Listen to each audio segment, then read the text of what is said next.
Hello, I'm Sister Who. I have a number of guests with me this evening because we wanted to try to offer some real direct advice and insights on interacting with people with disabilities. Here to share with you what things look like from their perspective, as well as, quote, how to do it right. Because a lot of us, when we meet a person with a disability, we're really not sure what it is we're supposed to be doing unless we've known or been around a person with a disability. And I don't think our society is doing a very good job of teaching us how to interact with people with disabilities. So we have our group discussion tonight. Starting on my far left there, we have Dan Kardokus, who has experienced a traumatic brain injury and is also HIV positive. Next to him, we have Jean Parker, who's the executive director of the Colorado Cross Disabilities Coalition and is a young lady who's blind. Here right next to me we have Benedicia, who has a brother with cerebral palsy. Her mother is a polio victim living in a wheelchair. Okay. And you underwent polio, or underwent, I'm not sure what the term I had polio. You had polio.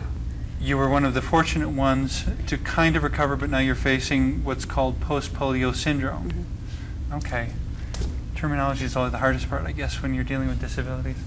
And this is Jeff Alexander, who's a learning disabled adult. So, goodness, where to begin? Dan, we were talking the other day, and this is included in another episode, but just to get the ball rolling. All sorts of obvious little things that if you haven't talked to a person with a disability, how would you know? Things like someone with a mustache is very hard for a deaf person to lip read.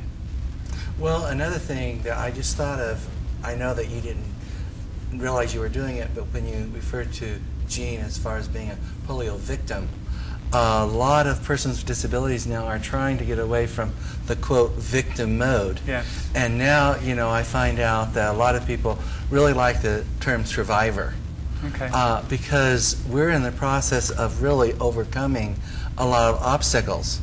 And whenever people attach the word victim upon us, it's like, oh, we're really sorry for you. And a lot of us have been sick of the sympathy that people give to us, and we're really wanting to have just the right to be ourselves, the right to be able to make a mistake. If we make a mistake, no big deal. If we do something that's nice, no big deal. We're just like everybody else. And I think that's a real important issue. The difference between being considerate and being patronizing. Mm-hmm. Well, that's a subjective term. That word victim or afflicted with, those are subjective terms. Those are things that one person projects on another person that they really have no way of knowing if that's true. Someone who says if someone is a victim of a spinal cord injury or suffers with a spinal cord injury, they're projecting on that person the belief that they have, that that individual has, that that person suffers because of their disability.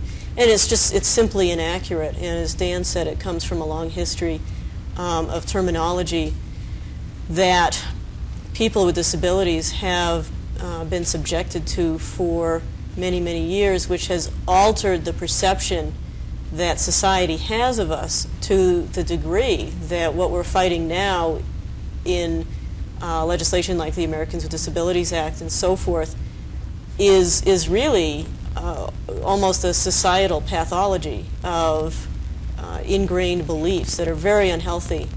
You know, I contend that language plays a major role in what we believe about other people.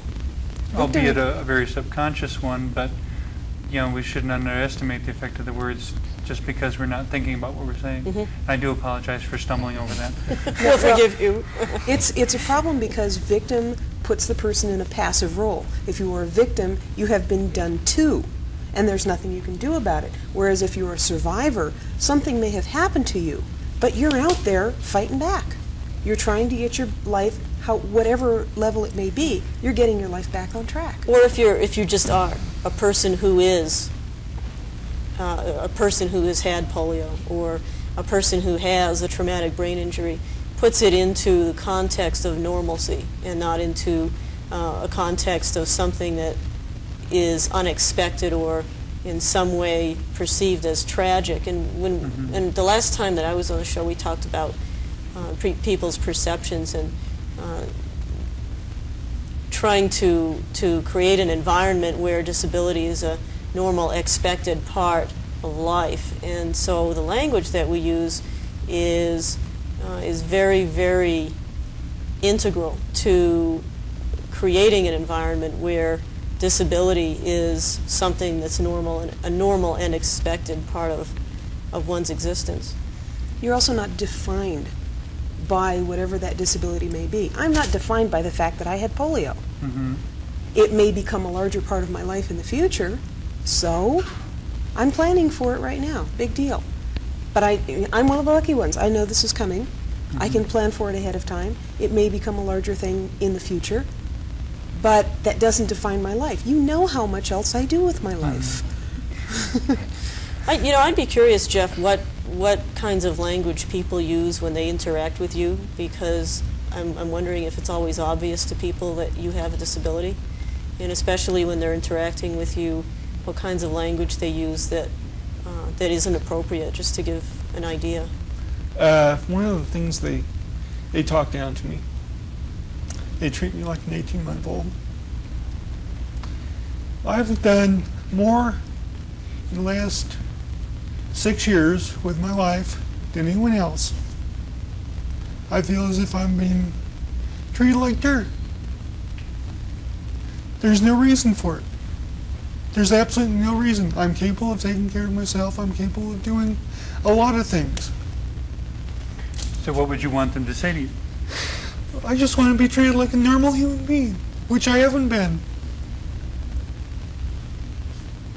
Do you have concrete examples that you could give people of how that happens?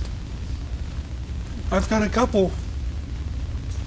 I'm a member of the Georgetown Volunteer Fire Department. On the 4th of July, I was only allowed to do one thing.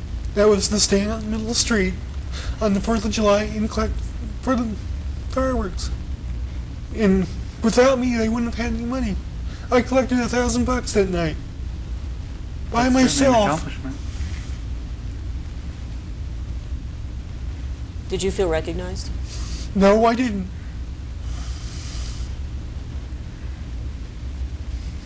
So there needs to be more inclusiveness. Yes. Definitely more inclusiveness. You know, and in general, there's a lot of things with interacting with people with disabilities that are supposed to be how everybody treats everybody anyway. But it seems like even more so with people with disabilities, they're forgotten. Things like remembering to say thank you. Another thing I think too is like this goes into employment. And we've been thinking about talking about rites of passage. Employment is something that every person, I would say almost every person, let me qualify that, with a disability really wants to kind of be able to be self-supporting in a lot of ways. There's limitations that we have. But something then, that lets you know you're an independent adult. but if you, like with a head injury or like with Jeff with a developmental disability, they start thinking of ways to make things, quote, easier for you, talking down to you, thinking that you don't understand. And many times it's just needing to be talked to a little bit slower, allowed a little bit of training time, because it may take us a little bit more time than others to really grasp what we're trying to do. And I think that the other thing that is really important is to be allowed to make mistakes. There's not one person, able-bodied or not, who does not make mistakes. And yet many times people who are able-bodied are afraid of allowing a person with disabilities to make mistakes and learn how to overcome them through the mistakes. Well, I'd like to go one step further from what you were saying, Dan, and say that there's a double standard in society where clearly non-disabled people have made many mistakes, and that you can see that by looking at the world around us. People have made many mistakes, but that somehow if a person has a disability, the expectation is that that person is not entitled to make mistakes, but that a non-disabled person in a three-piece suit running a major corporation or running a country or a high official in a government is somehow making a mistake is okay. And I think that coming back to your original question of interaction, everyday interaction, really what we're asking for is that we're interacted with the same as a non-disabled person. And that if there's something that we need, if I need assistance, let's say, for example, or if Dan needs something repeated or explained in a different way, that we'll ask for it, and that it's not necessarily productive to make assumptions about what a person needs without asking them. To understand the parameters of communication, do you think, should it be understood that it is a responsibility of the person with the disability to tell the other person what they need? And it is the responsibility of the non-disabled person to listen to what is said? Yes, and not just that, but it is also the responsibility of a non-disabled person, and we've seen this paralleled in other civil rights movements. It's also the responsibility of a non-disabled person that if a person with a disability says to them, I feel patronized by you, or your tone of voice feels condescending to me, to listen. That person doesn't have a motivation, a motive to tell you that you're being condescending if you're not. So what I know I run into a lot, and I would ask my colleagues if they concur, is that that something will happen, some interaction will take place, and in an attempt to let the person know that what they're doing is offensive, they become defensive and think that since I have a disability, I don't have the judgment to know whether what they're doing is offensive or not, and that only a non-disabled person would have that judgment to know that. So that's a question of each of us learning to trust ourselves more. Right, and to trust the person that you're dealing with. And another thing going along with that, psychologically, I think some of the people with non-disabilities at times, without thinking, almost feels like the person's IQ or intelligence with a disability decreases with a disability. I have to have things spoken to me a little bit slower and not not really fast. If you talk to me fast, it's lost. Another thing is, I was thinking, like with development disability, Jeff, you can tell me if I'm wrong, but many times people don't think that they're capable of understanding, and so they talk down. Very true. And they also try to make up for their interaction and trying to answer questions that we haven't even asked yet. And I think that that's something that needs to be able Isn't to... there a bit of subconscious programming in that kind of anticipation, that a non-disabled person approaches you, perhaps subconsciously, but nevertheless, with the assumption that you have a particular kind of need and that it should be answered in a particular kind of way. And it would then take a conscious choice on a disabled person's part to recognize and not respond to that wrong assumption. I think that's been going on too long. Is that accurate, what I just said? To a certain extent, but I think it's been going on too long. Disabled people, unfortunately, are being required to be understanding of people who don't have disabilities. And what it really should be is, if you're going to talk to someone who is disabled, you start out acting as if they are just as capable, just as aware, just as adult and normal as you are, and after you have proof that something needs to be changed in your interaction, then you change it by the bare amount that it needs and no more. I see this with my little brother all the time, and it makes me crazy. He's 27 years old. He's going to college. In a way, yes, it's good for him, but it makes me nuts because this is for adults only, and the teachers there treat all of the people at this college as if they are all 3 years old and not terribly disciplined. And these people are perfectly capable of taking care of themselves. You know, another thing is that you, in fact, might find that the person with a disability that you're interacting with has more capabilities than you do, and is more aware and functional than you are. And also, I suspect a lot of people would find that very unsettling. Yeah, and if I can just finish my thought, what tends to happen is that then the person with a disability becomes abnormally heroic or abnormally high-functioning, or in some way becomes something that is not a normal part of one's encounters throughout one's life, and that person becomes something extraordinary. And that what happens, I know, to a lot of blind people I know, and it's happened to me, is that you sort of get this label of being extraordinary for doing a very ordinary thing. For example, crossing the street. Crossing the street is a very ordinary thing that people do every day. And I can't tell you how many times I've experienced this, and people that I know have experienced this sort of congratulations for, oh, aren't you wonderful for being able to cross the street? Well, that's what I do on my way to work every day. Excuse me. You know, it's not a compliment to say that to somebody. Jeff, you were going to say something.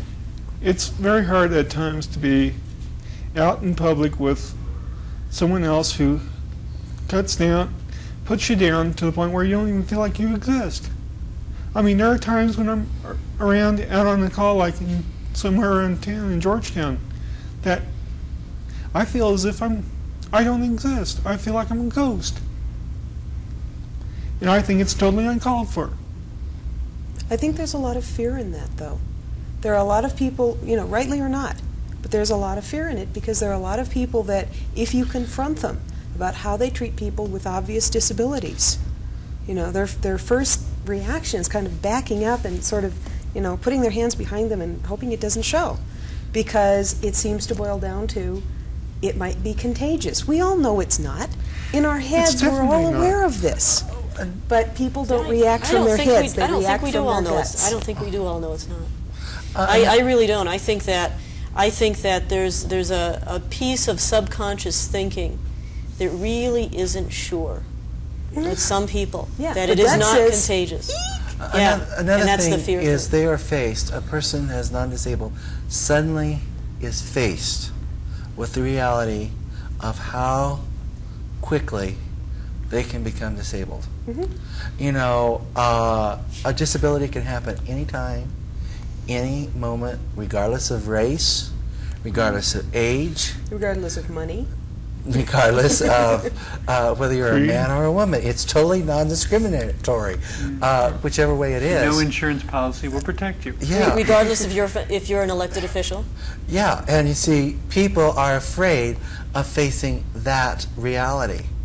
And the other thing that I find out, too, is people that are non-disabled get very upset when a person with disabilities starts becoming empowered to say, this is wrong.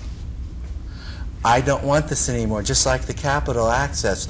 Nobody knows how many people were saying, how dare the disabled community wanting to change the Capitol. But the fact is, maybe there is some anger because the history is that we have never been listened to in the past. And now we're saying, it's enough. You listen or we're going to shut you down. Or So in one sense, I understand that, you know, when the Capitol building was built, It wasn't it wasn't a designed for high, it. you know, an element in architects' minds that this was something they had to provide for. And in another sense, I don't think there's really any good excuse for not dealing with it now that we know.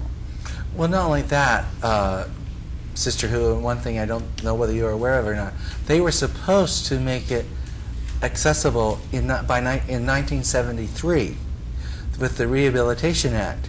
So they've had 20 years, And it still 21 hasn't years happened. to make it accessible. And then they say, well, we didn't have anybody asking for it. Well, the reason why you don't have anybody asking for it is because you're not able to get into the building to demand it in the first place. Well, and when they had 7 people, the 7 plaintiffs, not asking for it but demanding it and saying, okay, we've had enough of your nonsense.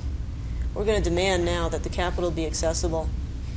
When they had those 7 people demanding that the Capitol become accessible in the form of a lawsuit and in the form of an attempt to enjoin the legislature, what those 7 people, what we were met with, were some pretty astounding attitudinal presumptions on the part of some high officials in this state and some elected representatives and senators in this state about what it meant to make the Capitol accessible and why they couldn't do that. Even now, 1993, what was then 1993, and early 1994, they were looking for reasons why not to make that Colorado State Capitol accessible. And if there's one thing that we can say from this platform, people out there listening to this show, these are the folks that you elect. These are the folks that you vote for who believe this. And this should be consideration for all people. Bringing it back down to more individual level, though, it seems like the general subject we're talking about here, kind of peripherally, is the whole question of independence. Wondering if we could just go around, each of you in turn, the issues of independence you face because of whatever disability you're facing or have had. I think that Jeff would be one to really talk about that to start with, because I know he's experienced it more than a lot. I don't have a driver's license, for one thing. I would love to have a driver's license. You've got a high school diploma, so I can't imagine there's any reason you couldn't. I would love to find someone who would teach me how to drive, because I think it honestly would help me a lot, more than you care to know. The only reason you don't have a driver's license is because nobody will teach you? Yes. That's outrageous. That is stinking outrageous. But the other special consideration here from knowing Jeff is that he also doesn't live in a metropolitan area. Which on one level I say, well, it shouldn't make any difference, and on the other hand, there are a lot of things that are available in metropolitan areas that it's harder to get them out to the rural small town. The one thing, though, that I get very upset about, or sometimes angry about, is that the rural areas say, well, we're not a metropolitan area, so why are you making us make provisions for the disabled when we don't have the money? And they always say money. However, the one thing that I keep on saying, if it happens to a person in power who is suddenly becoming disabled, or one of their loved ones become disabled, they'll make their house accessible. They'll make sure that they've got adaptive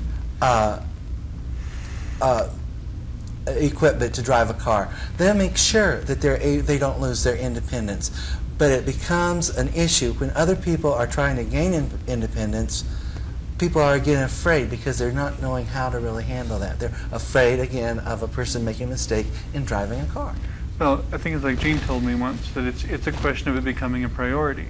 Even in a rural area where there's no money, if it's important, well, I grew up in rural Wisconsin, and a couple times you'd read about it in the paper where so-and-so got hurt in a farming accident, was in the hospital. Every farmer for 20 miles around would show up one day, and in the space of 12 hours, all the fields would be plowed, everything would be planted, the whole cotton picking would be done. And I'm sure these are the same people complaining they didn't have any money, but when it became a priority, volunteerism, whatever you want to call it, came out of the woodwork and the job got done. Yeah. It's just simply not about money. It's just not. And to say that it is a fallacy. It's totally losing track and losing sight of what the real problem is. And the real problem is not money. When this country wants a B-1 bomber built, it finds the money. When this country decides that it wants accessibility, it will find the money. It's that simple. I think the problem is a matter of not in our neighborhood. Yeah. I'm almost upset to say this. We're almost out of time already, and there's so many things that I wanted to touch on that we didn't get to. Remembering that disabled people are still sexual, remembering getting into family relationships. There's just, goodness, there's no way to cover it all. We'll just have to come back. Thank you so much for coming this time. I do hope we get to it.